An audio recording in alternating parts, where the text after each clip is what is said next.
2017년 대선의 해가 밝았습니다.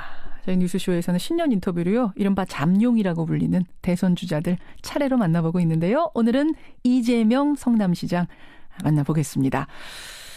이재명 시장님 안녕하세요. 네, 반갑습니다. 이재명입니다. 네, 우선 우리 청취자들께 새해 인사 짧게 한 말씀 하실까요? 네, 새해 복 많이 받으세요. 올해는 작년까지는 우리가 암흑 세계 속에서 살았다고 하면 올해부터는 빛의 세계 속에서 좀 살았으면 좋겠습니다. 야, 빛의 세계 속에서 복 많이 받으면서 살았으면 좋겠다. 네, 이거보다 더 좋은 얘기가 뭐가 있겠습니까? 아니 근데 지난번 나오셨을 때 말이죠. 내 지지율은 계속 오를 거다. 네. 장담을 하셨는데. 네. 좀 주춤합니다. 왜 이렇습니까? 그게 맨날 오르면 어떻게 되겠어요? 지금 그럼 하늘을 찔렀어야죠. 그런 건가요? 네, 이게 뭐 올랐다가 내렸다 하면서 출렁출렁 하는 건데. 예. 지금은 잠깐 조정기고요. 뭐 당연히 그러지 않겠습니까? 우리가 결혼을 하기 전제로 사귀다가도 막상 날 잡아놓으면 왜 갑자기 마음이 좀 오락가락하지 않습니까? 뭐 그런 거 아닐까 싶어요. 저는 안 그랬어요. 그랬어요? 그건 이미 너무 빨리 결정해서 그럴 테고.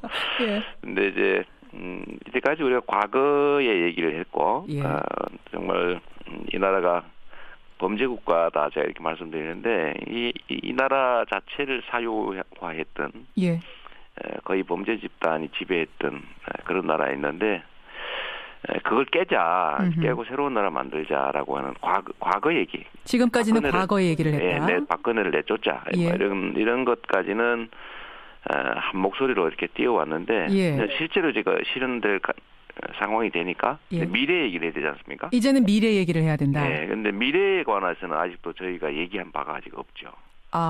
결국 이제부터는 미래의 비전을 보여줄 것이고 그러면 다시 지지율 오를 것이다.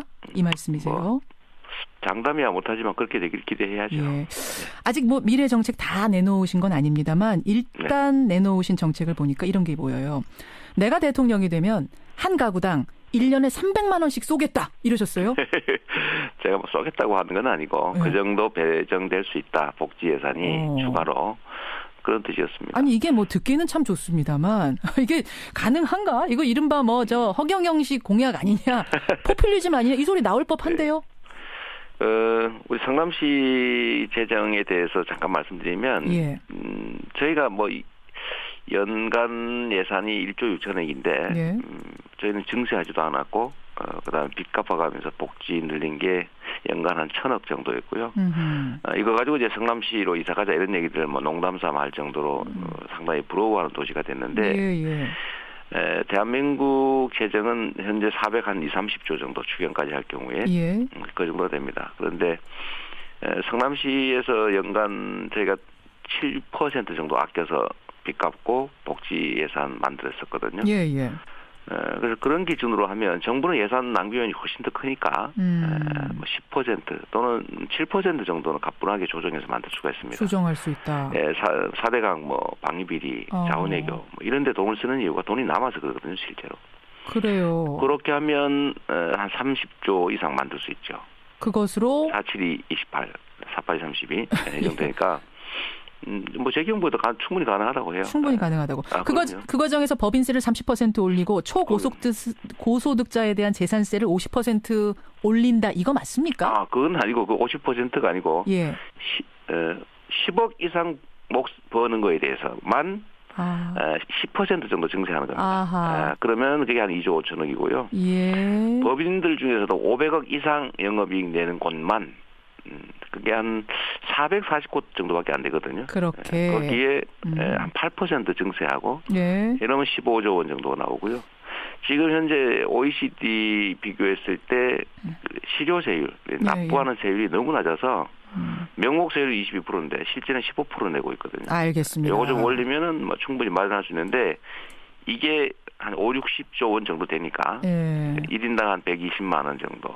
가구당으로 하면 300만 원 정도 된다. 이걸로 이제 청년배당이든 아니면 기초연금도 한 10만 원씩 더 올려드리고 그다음에 아동 수당도 만들고 뭐 학생 수당도 만들고 현실성이 있다는 말씀이시고 재원은 마련이 된다는 말씀이시고 과연 이제 여기부터 쓰는 게 맞느냐 300만 원씩 주는 게 맞느냐에 대해서는 국민들이 또 나름 판단을 하실 테고요. 그렇죠. 그게 이제 기본소득으로 일부 배정하고 고정적으로 또 필요한 곳에 또 급한 대로 고교 무상 교육은 정말 중요하지 않습니까? 알겠습니다. 근데 이거 말고 또 하나가 뭐냐면 최근에 미국의 외교 전문지죠. 포린 폴리시에서 문재인 전 대표나 이재명 성남시장이 대통령 되면 주한미군 분담금 문제 때문에 트럼프 대통령하고 당선자하고 충돌이 벌어질 거다. 그러면 결국 미군이 한반도에서 철수할 거다.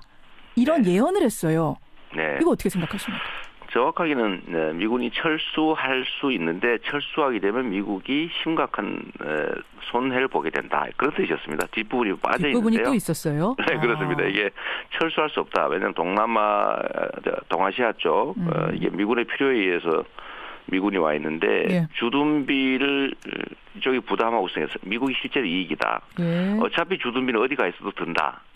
그런데 만약에 주둔비 올려달라 그러고 이재명 같은 사람이 깎자고 그러는데 어디 깎아야 된다고 하는데 깎으면 충돌을 해가지고 철수할 경우가 있을 수 있다. 트럼프의 성향상. 그렇게 되면 미국이 손실을 볼 수 있다. 세계 전략에. 이런 얘기였는데요.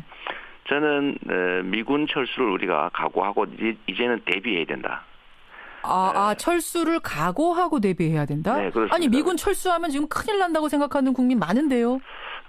뭐 그런 분도 계시죠. 그런데 이 미군이 지금까지 자기 마음대로 철수한 예도 한 3번 정도 있습니다. 왜냐하면 미군은 대한민국을 지키기 위해서 와 있는 붙박이 군대가 아닙니다. 신속기동군이라고 해서 동아시아 지역에 어디든지 필요하면 떠날 거예요. 그런데 잠시 주둔하고 있는 것이 대한민국입니다. 근데 그 주둔이 좀 길어진 것뿐이군요. 그렇습니다. 지금 붙박이 군대가 아니다. 그러니까 대한민국을 위해서 와 있는 게 아니라 필요하면 얼마든지 이동하는 신속기동군으로 전환돼 있고 또 한 가지는 지금 미군에 대한 의존이 너무 심한데 우리가 지금 북한보다도 군사비를 무려 최하 6배에서 수십 배 지출하고 있습니다. 우리가 지금 올해만 해도 40조 3천억을 지출하거든요. 근데 미국의 유력 분석 기관에 의하면 남한하고 북한하고 군사력 비교를 했을 때 이게 지금 작년 2016년 기준만 해도 남한이 11위, 북한이 25위였다는 거예요. 미군 빼고. 이렇게 센데 미군이 꼭 있어야 된다. 없으면 진다 이런 소리 하면서 그냥 미국이 해달라는 대로 다 해주고 있잖아요. 근데 이제 핵이 있지 않습니까? 북한은 핵을 가지고 있기 때문에 우리가 미국의 핵 우산 안에 들어갈 수밖에 없기 때문에 미군이 필요하다. 뭐 이런 논리 아니겠습니까? 미군이 핵을 막는 게 아니고요. 지금 그 핵을 막기 위해서 예를 들면 사드 설치한다 그러고, 우리나라도 예를 들면 뭐 KAMD 뭐 한국형 미사일 방어 체제 만든다고 하고 하는데 실제로 미군으로 막고 있는 건 아니죠.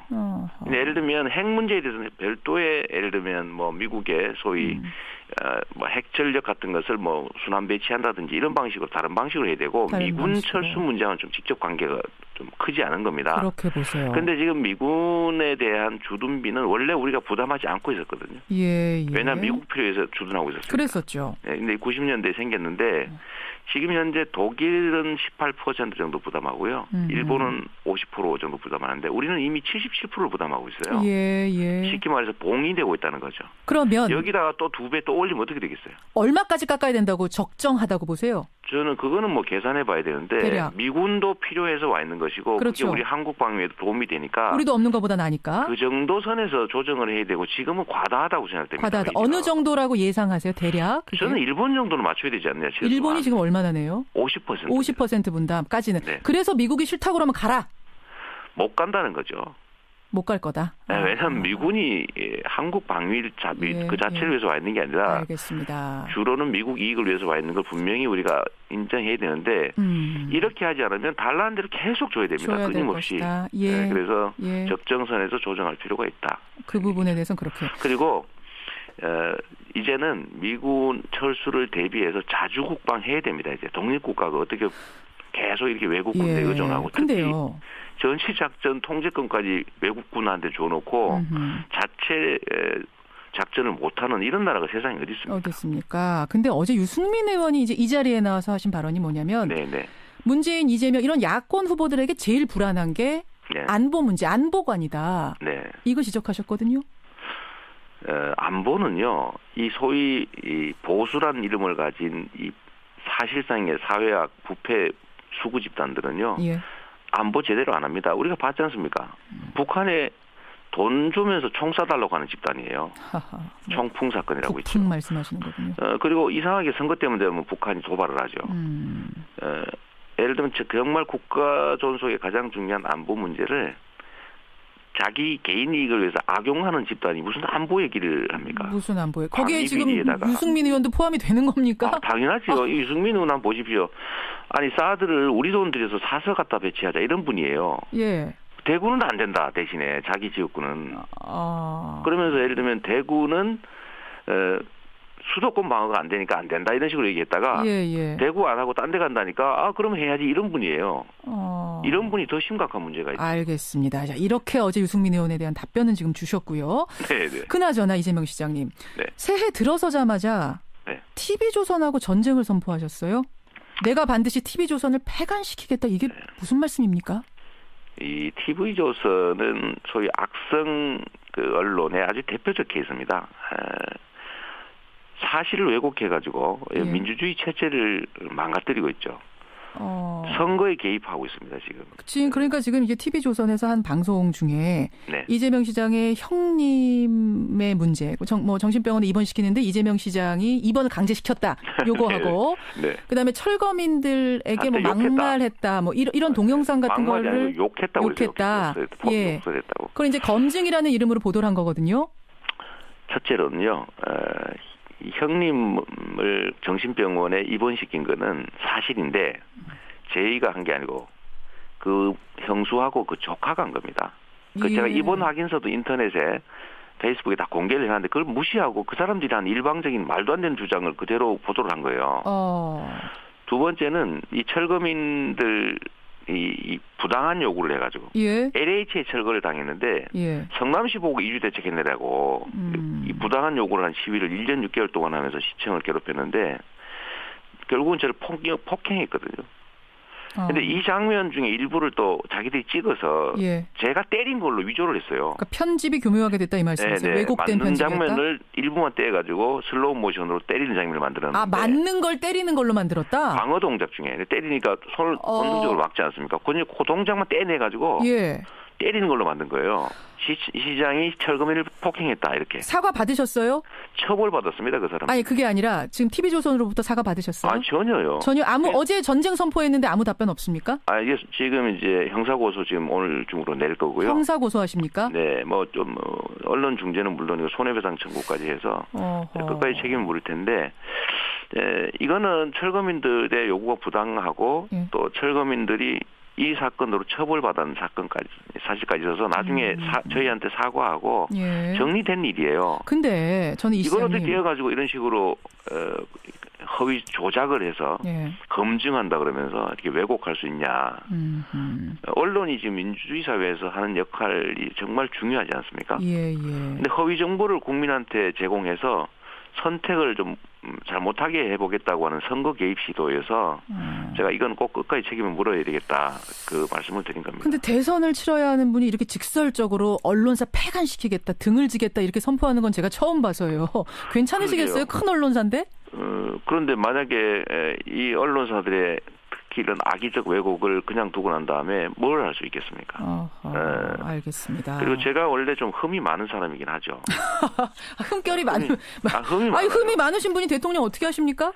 그 흠이라고 하는 것이 이 사회의 기득권자 또는 부정부패하고 치열하게 싸우다 생겨난 것이죠. 예를 들어 제 정과 문제도 그렇고요. 저 부정부패하고 싸우다 구속된 일도 있습니다. 알겠습니다. 그리고 예를 들면 형님 문제도 이 나라가 이렇게 엉망진창이 된 제1의 이유는 이 나라를 공정하게 투명하게 운영해야 될 권력자들이 이 권력을 사적으로 남용하고 불공정하게 행사해서 생긴 문제입니다. 모든 문제는 여기서 출발했는데 제가 형님이 시정에 개입해서 이권을 챙기는 걸 원천적으로 봉쇄를 하다 보니까 형님하고 갈등이 생겼고 예를 들면 철거민 문제도 성남시의 재원을 가지고 아무 관계도 없는 철거민들한테 괴롭다고 해가지고 우회적으로 지원해주고 이러면 공정하지가 않지 않습니까? 그 부분에 대해서 얘기를 이거를 하다가 엄정하게 막다 보니까 것이다. 생긴 사소한 흠들을 가지고 그걸 키워서 왜곡해가지고 알겠습니다. 마치 욕설이 나고 사회적 약자한테 욕설이 나고 집안 형수한테 욕이나 하는 아주 폐륜화로 만들고 있는데 이거 반드시 책임을 물어야 됩니다. 시간이 별로 없어서요. 네. 단답형으로 2개만 여쭐게요. 네. 이재명 시장 민주당 안에서 크게 조직을 가지고 있는 분 아니고 독립군처럼 뛰는 분이기 때문에 혹시 나가서 독자적으로 대선 치르는 거 아니냐. 제3지대 가는 것 아니냐. 가는 겁니까 아닙니까? Yes or no. 전혀 그럴 리가 없습니다. 전혀 그럴 리 없습니까? 네. 그리고 개헌이요. 네. 내 임기를 3년으로 줄이겠다 공약을 하고 네. 그런 이제 사람을 대통령으로 뽑자. 뭐 이렇게 서로 약속하는 건 어떻겠느냐. 받아들이실 수 있어요? 저는 임기를 뭐 얼마로 줄이자라고 하는 것까지 하는 것은 지금은 말이 안 되는 소리고요. 다만 이런 얘기를 제가 한 일이 있어요. 예. 만약에 그 개헌은 지금 못하고 다음 정부에서 해야 되는데 다음 정부에서 예를 들면 선거제도도 개편되고 법률적으로 모든 문제가 정리해서 국민의 의사가 제대로 반영되는 정치 시스템이 만들어진다면 자기 당 이미 가지고 있는 기득권이라면 뭐 예를 들면 소위 이제 대통령 임기 같은 건데 그 일부나마 줄이는 것을 용인할 수 있겠느냐. 그때 가서.